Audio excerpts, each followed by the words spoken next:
Donc, bonjour à tous, je vais effectivement compléter les propos de Lucie. Je vais d'abord présenter rapidement ma structure. Donc, c'est la mission Auvergne-Rhône-Alpes. C'est une structure associative qui avait été créée par des forestiers en 1996, avec comme objectif d'abord en Auvergne et maintenant en Auvergne-Rhône-Alpes, de travailler spécifiquement sur la question du bocage, donc aussi bien sur des plantations que sur la partie gestion. Et les financeurs nous demandent en fait de préserver le bocage existant, ce qui passe par des réflexions gestion et de replanter là où il y a des besoins. Donc une double approche plantation et gestion.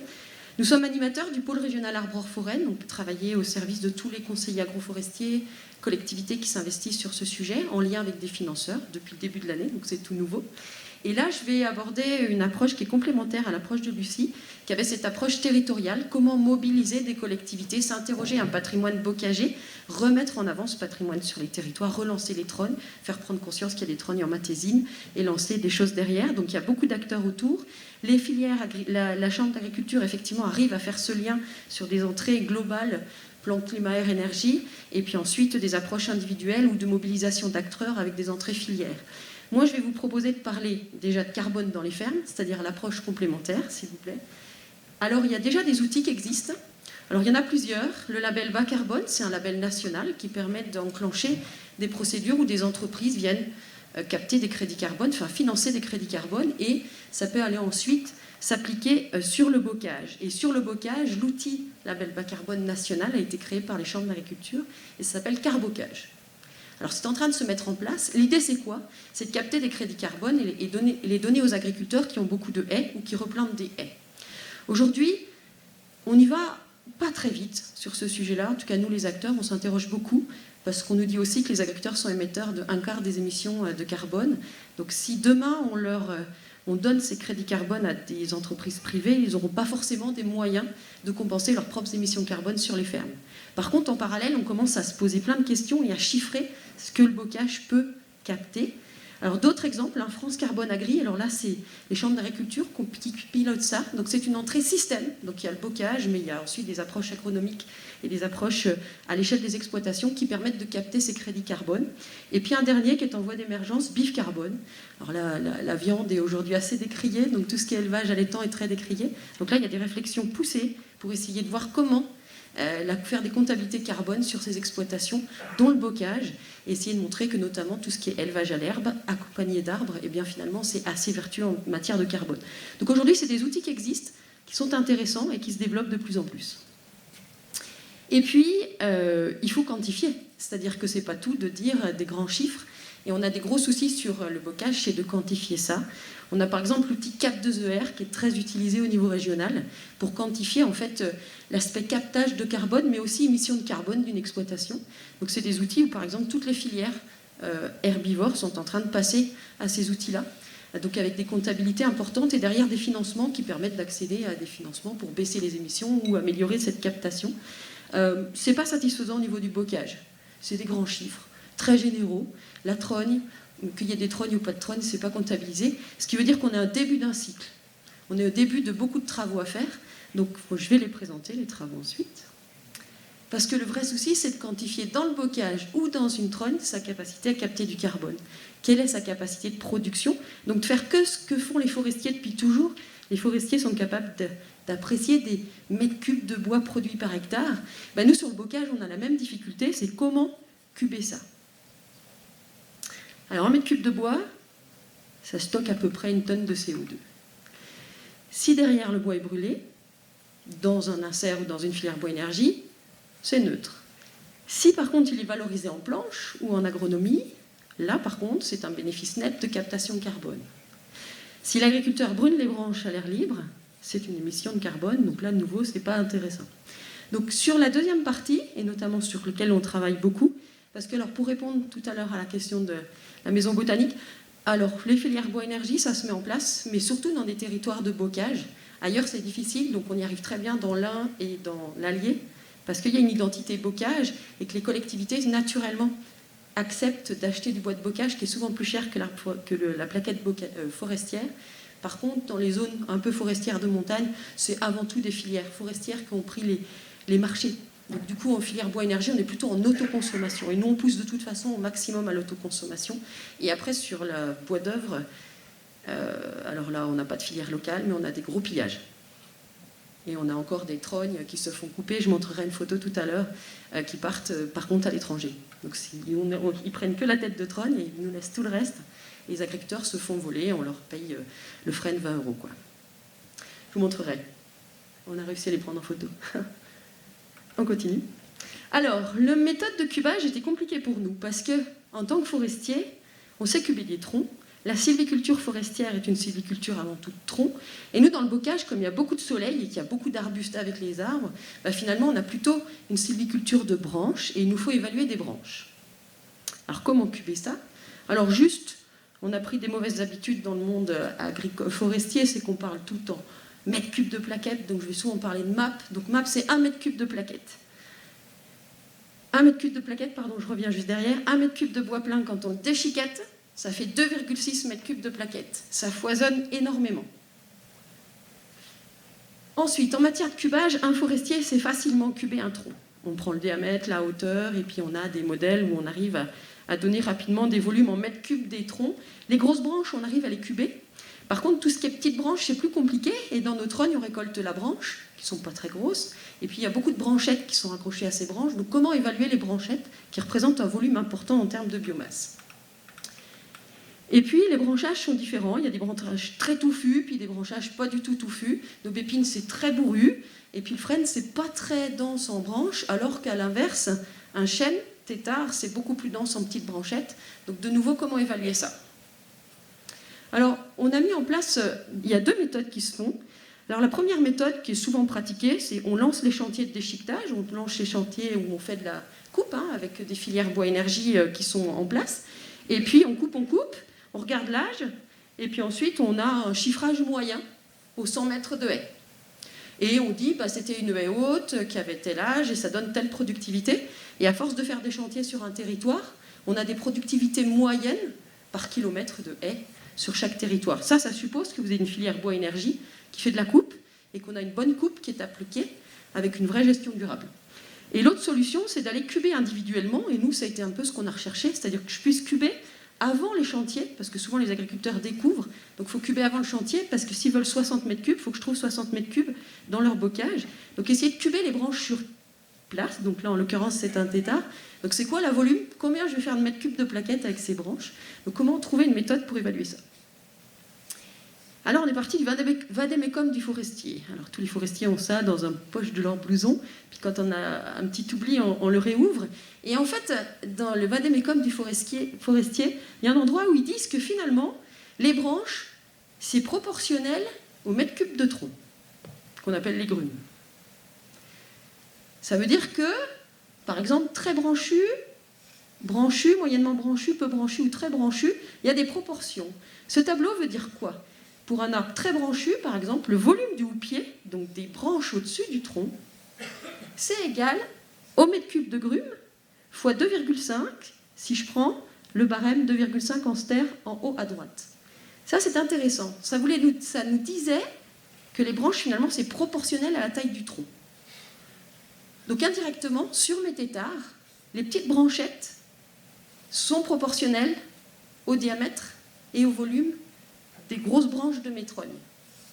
Donc si je cube le volume des diamètres des branches, je vais pouvoir ensuite, en regardant la forme du houppier, être capable de donner un volume. Je vous perds un peu, ça va être compliqué, là je vais rentrer dans des mathématiques, par contre on l'applique demain matin sur le terrain. Donc en gros, la biomasse d'une branche de trogne, c'est le volume de la tige, donc ça c'est facile, je vous montrerai comment faire, plus le volume de la tige multiplié par un coefficient de branchage qui me permet d'apprécier si la branche est plus ou moins branchue. Et c'est pas plus compliqué que ça.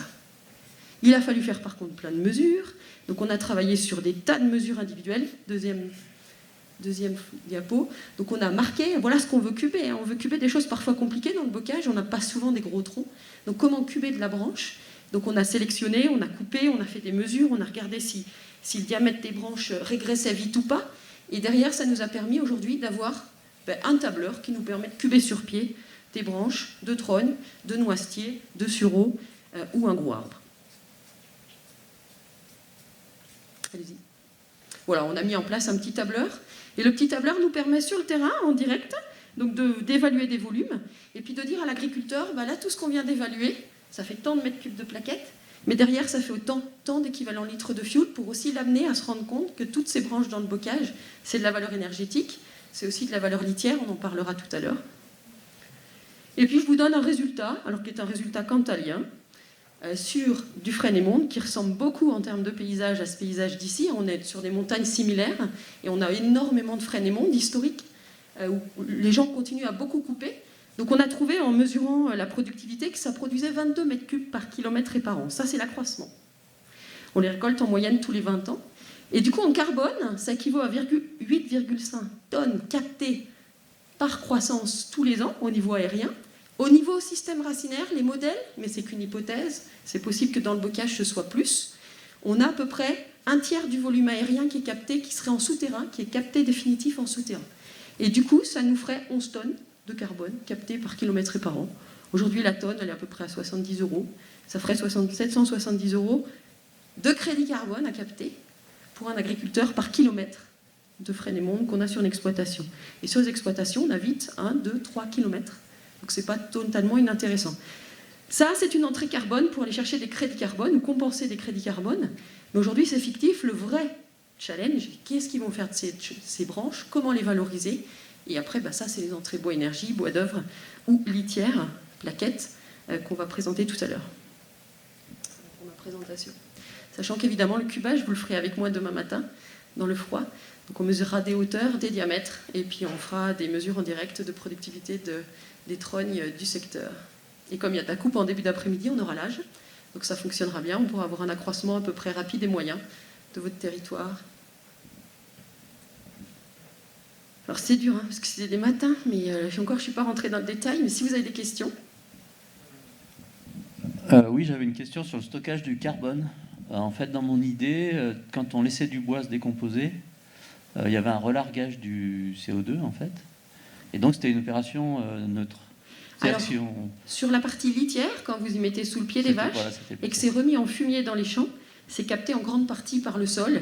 Et là, donc, c'est quelque chose qui c'est capté totalement par les végétaux et par le sol. Donc là, il n'y a pas de relargage. Le relargage, il est si je laisse les branches se décomposer elles-mêmes au pied de haie et que ça se décompose lentement. Ok, d'accord. Merci. Il existe des formations pour apprendre à faire ça? Demain matin, 8h30, au pied d'un arbre. Oui, mais pour être en capacité de le refaire vraiment après. Oui. Ouais. On pourra revenir vous former. Normalement, demain matin, vous saurez cuber une trogne. Hein. C'est absolument pas compliqué. Hein. Là, ça paraît compliqué parce que c'est des maths.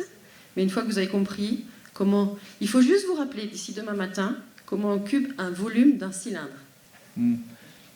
C'est marrant, c'est pas tellement la trogne qui me fait peur, c'est plus les haies remplies d'aubépines, de sureaux, qui sont diversifiées. Pareil. Okay. C'est le même principe. Le même principe. Une fois qu'on l'a fait sur une branche de trogne, c'est dans les plus faciles à cuber. Et après, on le fait la même chose avec un noisetier. C'est parfois un petit peu long d'apparence, mais ça se fait bien. Et les résultats sont bons. On est entre 10 et 20% d'erreur. 20%, c'est quand vraiment on a cubé un peu léger ou qu'on a mal mesuré son pas par rapport à des hauteurs. Mais sinon, on est pas mal en résultat et on ne se trompe pas trop. Donc c'est plutôt valorisant et intéressant. Ok. Et vous verrez, en fait, les arbres se ressemblent et c'est là où on revient aux architectures des arbres et aux réitérations propres à Francis Allais. Et on voit que les frênes se ressemblent tous et que finalement on a les mêmes coefficients de branchage et que les chênes c'est beaucoup plus dense. Du coup, ça nous permet aussi de bien nous apprécier les silhouettes des arbres et c'est intéressant. Parce que les silhouettes, c'est aussi des pourcentages de feuilles derrière. Donc même sur des entrées fourragères, c'est intéressant de les avoir bien appréhendées. Moi, j'avais une question un peu plus chiante sur le volume de feuillage. Est-ce que vous savez le calculer? On a démarré.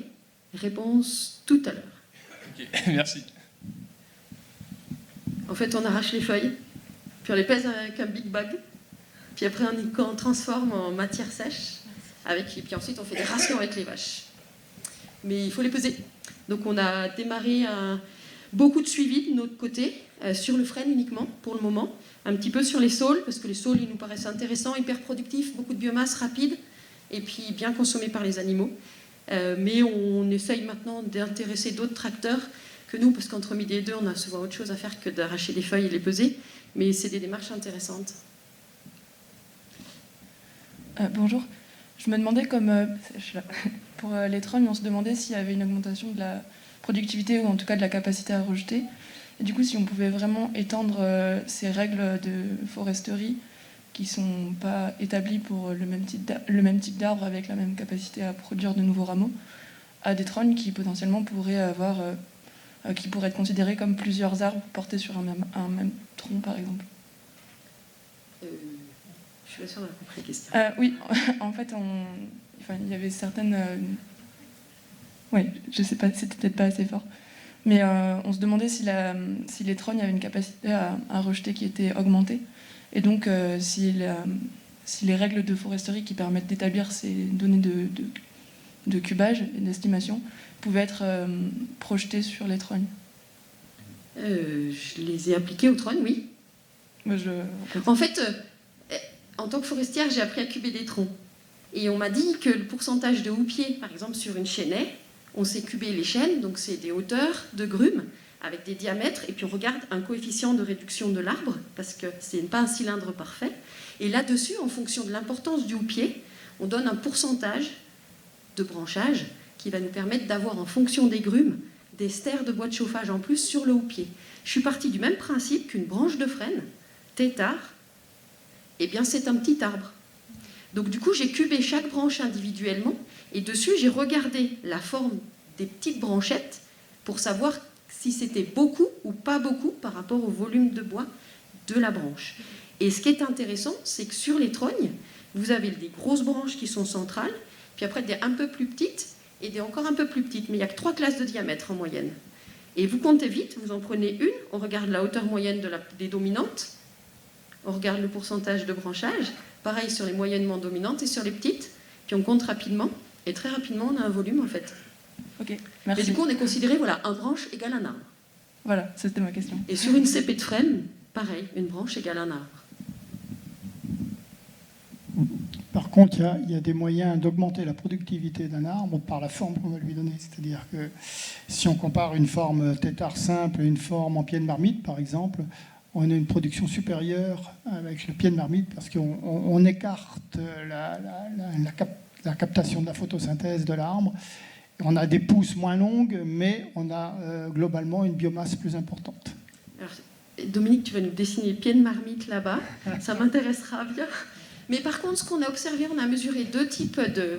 En fait, les alignements de frênes et mondes sur le massif central, on en avait 2 types. On a les mondes tous les 5 mètres, assez haut. Et puis on a le tétard, qui est plutôt tous les 10, moins haut. En fait, les productivités sont les mêmes. Chaque arbre individuellement produit moins, mais globalement, au kilomètre, c'est à peu près pareil. Donc on s'est dit que la forme influençait pas tant que ça. Ça, c'est du tétard, mais nous, on a beaucoup des mondes. Et les mondes, c'est une autre forme, mais qui est aussi productive que le tétard, et puis qui est souvent plus proche. Alors les mondes, ce n'est pas les mondes du chêne de tout à l'heure. Les mondes du frêne, c'est des espèces de petits porte-manteaux. Ça ressemble à un porte-manteau, et c'est au bout des porte-manteaux qui coupe. Ça, c'est un chandelier. C'est ça, une marmite ? Tout dépend, parce que là, tu n'as pas la perspective. Ah. Donc l'idée, c'est d'ouvrir au maximum, d'ouvrir large, en fait, hein, de faire un houppier large en hauteur. Là, je suis d'accord avec toi, je pense que ça se... En fait, plus il y a de mise au soleil, plus il y a de points de mise au soleil, plus il y a une capacité de productivité importante. C'est ce qui a été fait dans les forêts de Trogne du Pays Basque pour la production de charbon de bois, notamment. Eh bien, on y testera. On testera. Mais voilà, selon le type de forme, moi, je ne vois pas de productivité, de grosses différences de productivité. Puis on l'a quand même pas mal testé, donc au bout d'un moment, les chiffres parlent. Donc moi, je pensais aussi que le frêne et monde, qu'on récolte plus petit, allait être moins productif. Ce n'est pas le cas.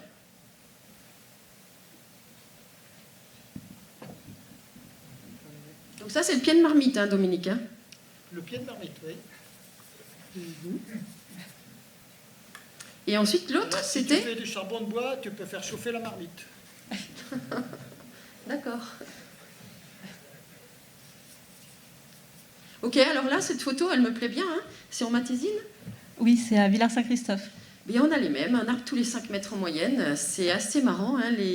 Les montagnards ne se parlaient pas, ou se parlaient quand même, mais entre les Alpes et le Massif central, j'ai exactement les mêmes, avec des formes différentes. Ça, c'est plutôt modèle... Ça, c'est modèle plutôt du Puy-de-Dôme, et le modèle cantalien et aveyronais est donc sur un modèle avec plutôt de l'émonde. Et on fait de la CP, ouais, beaucoup. Oui, alors on fait aussi CP au sol. Nous, on essaie de faire plusieurs niveaux de productivité au maximum avec le frêne, parce qu'on a parfois des haies de frêne. Donc ça nous permet de produire, faire des cavités basses et des cavités hautes. Mais avec la cale rose, il faut que je fasse peut-être gaffe à mes taillis.